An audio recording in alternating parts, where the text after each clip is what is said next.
नमस्कार दोस्तों। पिछले कुछ दिनों से चारों तरफ एक केस की बहुत ज़्यादा चर्चा हो रही है। दिल्ली में हुए एक मर्डर की। श्रद्धा वाकर जो कि मूल रूप से महाराष्ट्र की रहने वाली थी और अपने सबसे खास मनपसंद और दुनिया के सबसे शरीफ बॉयफ्रेंड आफताब अमीन पूनावाला के साथ में अपने परिवार और उनकी इज्जत को ठोकर मारकर दिल्ली में उसके साथ में लिव इन में रहती थी। इस वीडियो में आपको इमेज कम दिखेंगी, रिपीट ज़्यादा होंगी, क्योंकि पिक्स की वजह से कई बार वीडियो भी अपलोड नहीं हो पाती है और कई बार यूट्यूब भी उसको डिलीट कर देता है। खैर, इनकी कहानी को शुरू से शुरू करते हैं। श्रद्धा वाकर मुंबई के मलाड की रहने वाली थी और अपनी स्टडी ख़त्म करके एमएनसी में जॉब करती थी। पिता का अपना बिजनेस है और काफ़ी अच्छी मीन्स फाइनेंशियली स्ट्रॉन्ग फैमिली से बिलोंग करती है। घर में माता पिता के अलावा एक भाई भी है, लेकिन माँ की अभी 9-10 महीने पहले मौत हो गई थी। उस समय श्रद्धा अपने सच्चे वाले प्यार के साथ में दिल्ली के छतरपुर में किराए पर लिव इन में रहती थी अपने बॉयफ्रेंड के साथ में। इन दोनों की पहली मुलाकात के बारे में दो बातें होती हैं। पहला कि जॉब करते हुए इनकी दोस्ती हुई, लेकिन आफताब ने कभी भी जॉब की ऐसा कोई रिकॉर्ड नहीं है। सेकंड ये कि दोनों की पहली मुलाकात डेटिंग ऐप बम्बल पर हुई थी और दिल्ली पुलिस भी इसी बात को बोल रही है कि दोनों की जो पहली मुलाकात थी या दोस्ती थी वो डेटिंग ऐप पर हुई थी। अब बात करता हूँ आफताब की। आफताब अमीन पूनावाला मूल रूप से महाराष्ट्र में ही वसई का रहने वाला है। 3 भाई हैं, 2 बहनें हैं।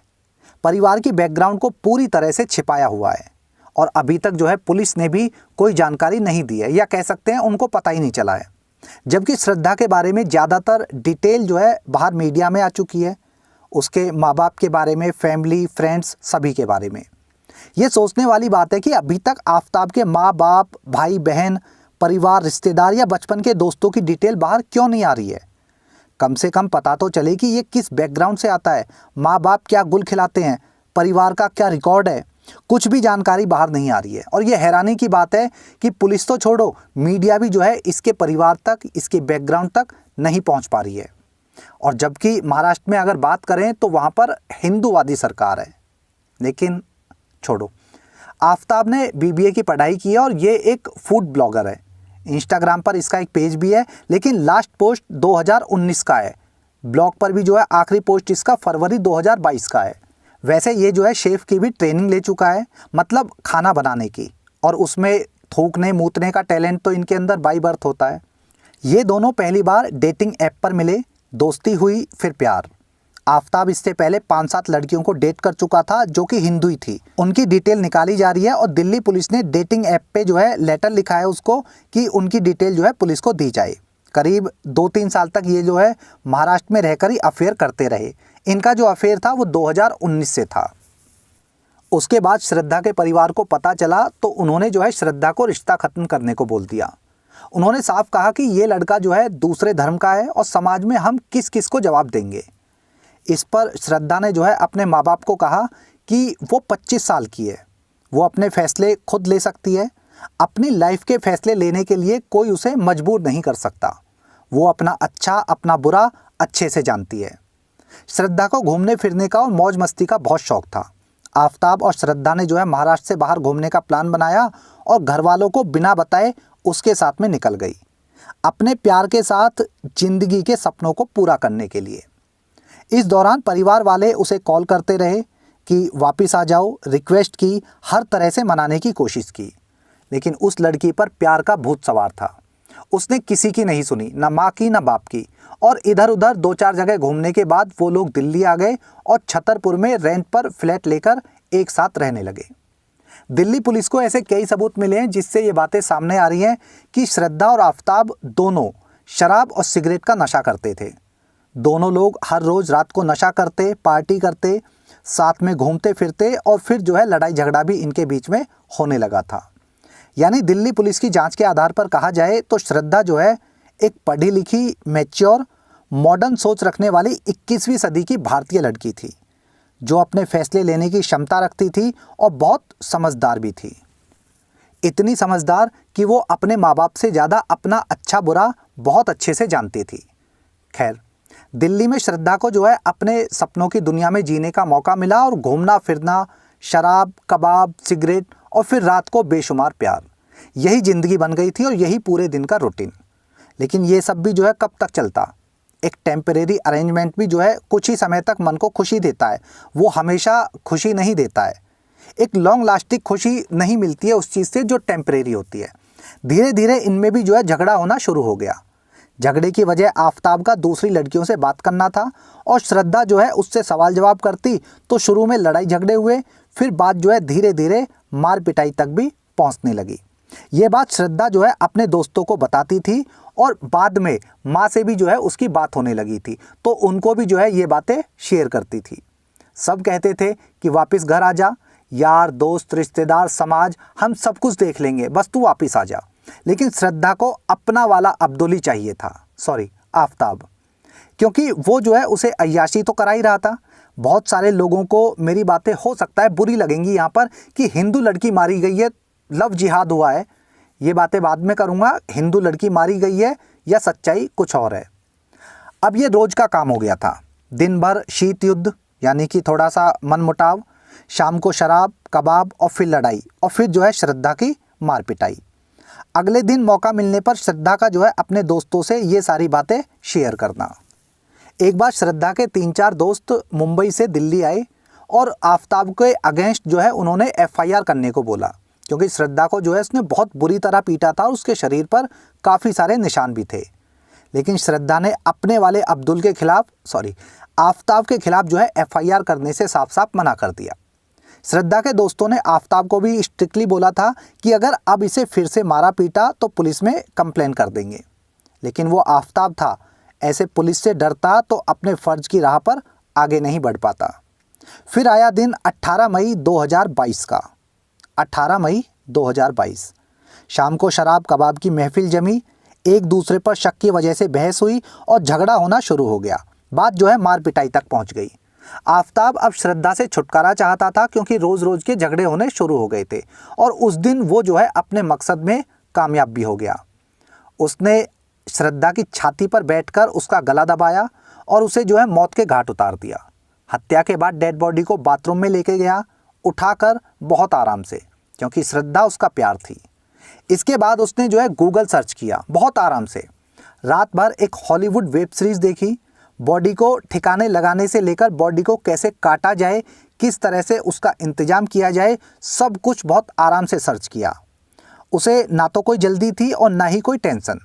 हॉलीवुड सीरीज़ देखकर लाश को ठिकाने लगाने का आइडिया मिला। दिन में आराम से गया। 19 तारीख को एक आरी खरीद कर लाया और एक बाथरूम में पड़ी लाश के उसने जो है धीरे धीरे 35 टुकड़े किए। 35 टुकड़े करने के लिए खुद आफ्ताब ने पुलिस को बताया है कि उसको टोटल जो है 2 दिन लगे थे। एक इंसान कितना क्रूर हो सकता है ये उसे देखने से कभी पता नहीं चलेगा। आफ्ताब बाहर से भले ही एक सामान्य इंसान लग सकता है, लेकिन ये एक जानवर से भी बदतर है। शायद एक जानवर को भी जो है एक बार तरस आ जाए, लेकिन सिर्फ 28 साल का जवान लड़का जो प्यार के नाम पर एक लड़की को भगा कर ले आया, उसे मारने के बाद उसके पीस पीस करने में, उसके टुकड़े करने में उसे एक बार भी रहम नहीं आया। जिस तरह से टुकड़े किए गए वो दिखाता है कि कट्टरता इसके गंदे खून में और इसके डीएनए में थी। आफ्ताब ने श्रद्धा के 35 टुकड़े किए। हर एक टुकड़े को बहुत प्यार से पानी में धोया और अच्छे से प्यार के साथ उसे फ्रीज में सजा के रखा, सभी टुकड़ों को।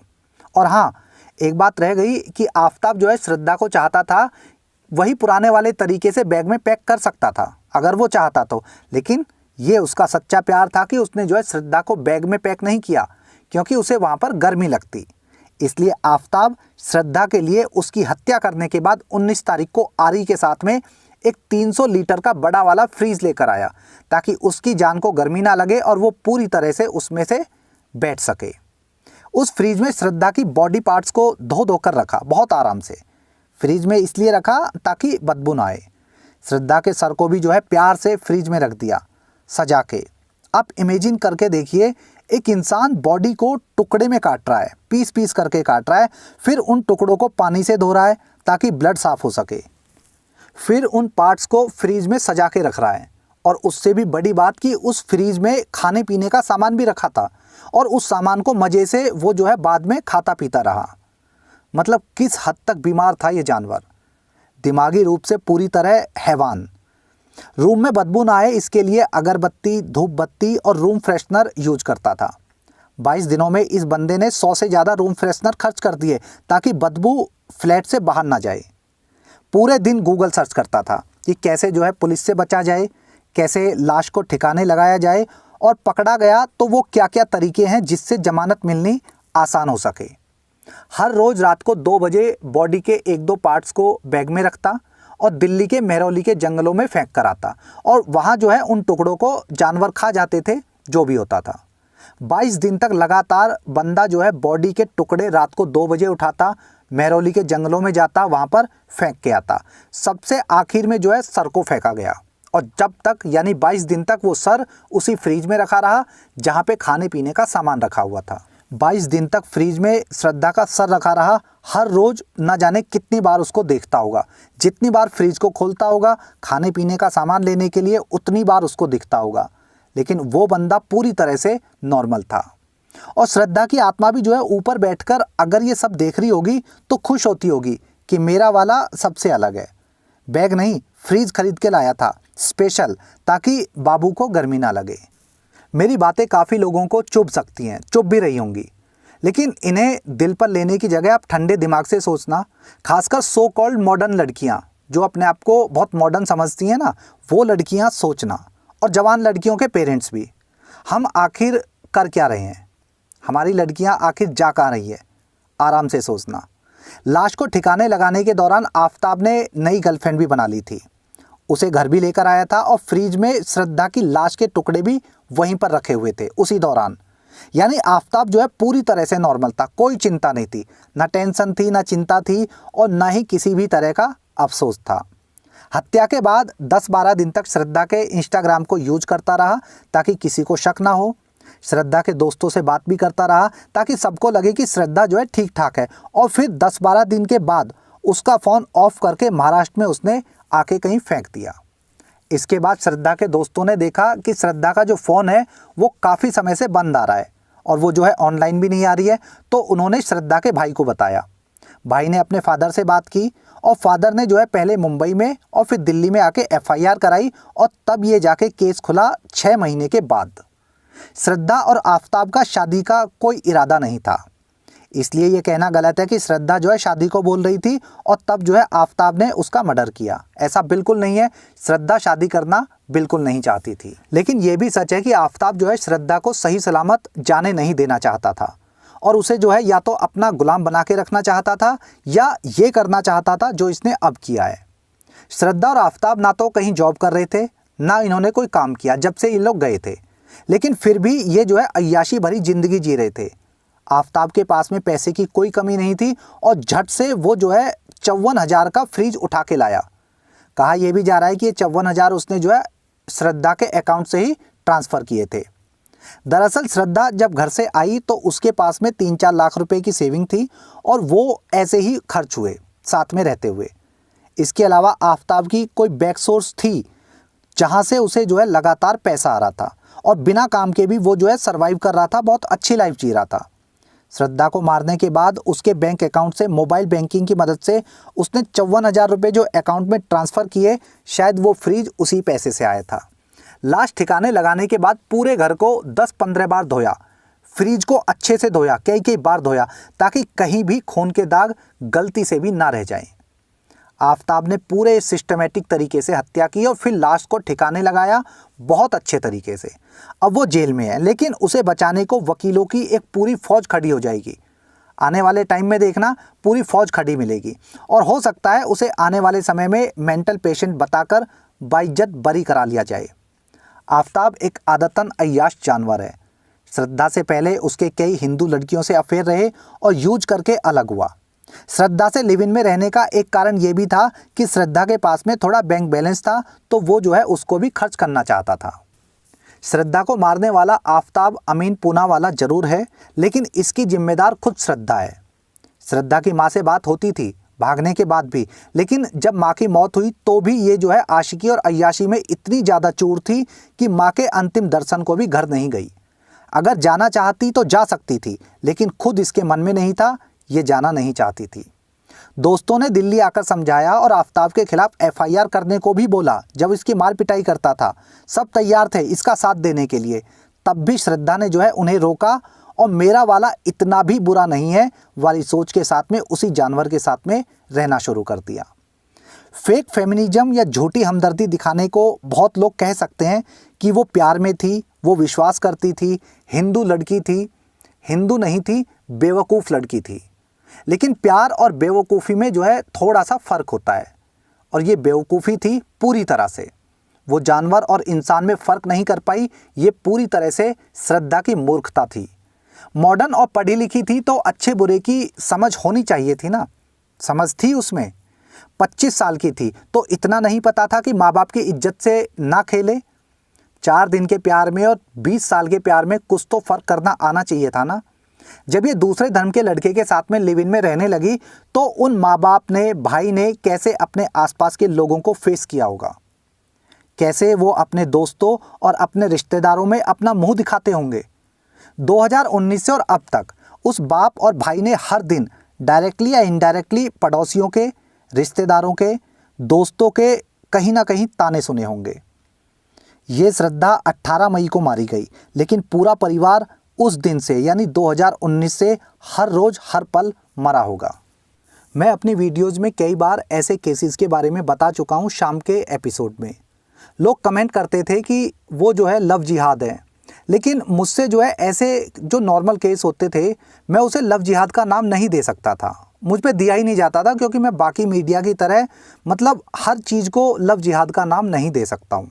लेकिन ये जो मामला है श्रद्धा का, ये लव जिहाद का मामला है। और आफताब को कौन फंडिंग कर रहा था ये एक जांच का विषय है, और 100% उसको कहीं ना कहीं से पीछे से फंडिंग हो रही थी।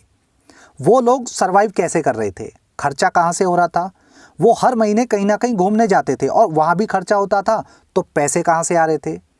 अपनी मौत से भी 10-15 दिन पहले ये लोग जो है उत्तराखंड में घूम के आए थे कई जगह, तो खर्चे तो कहीं ना कहीं से हो रहे थे ना जॉब कर रहे थे, ना इसका ब्लॉगिंग चल रहा था, तो पैसे कहाँ से आ रहे थे। आफताब के पैसों की सोर्स का पता होना बहुत ज़रूरी है, और उसी सोर्स से काफ़ी ज़्यादा बातें क्लियर हो जाएंगी अपने आप। कहने की ज़रूरत नहीं है कि ये लव जिहाद का मामला है, और ये जानबूझकर इतनी क्रूर हत्या कोई साधारण व्यक्ति नहीं कर सकता है। कहीं ना कहीं उसके दिमाग में फ़र्ज, धर्म जो भी होगा कुछ ना कुछ था।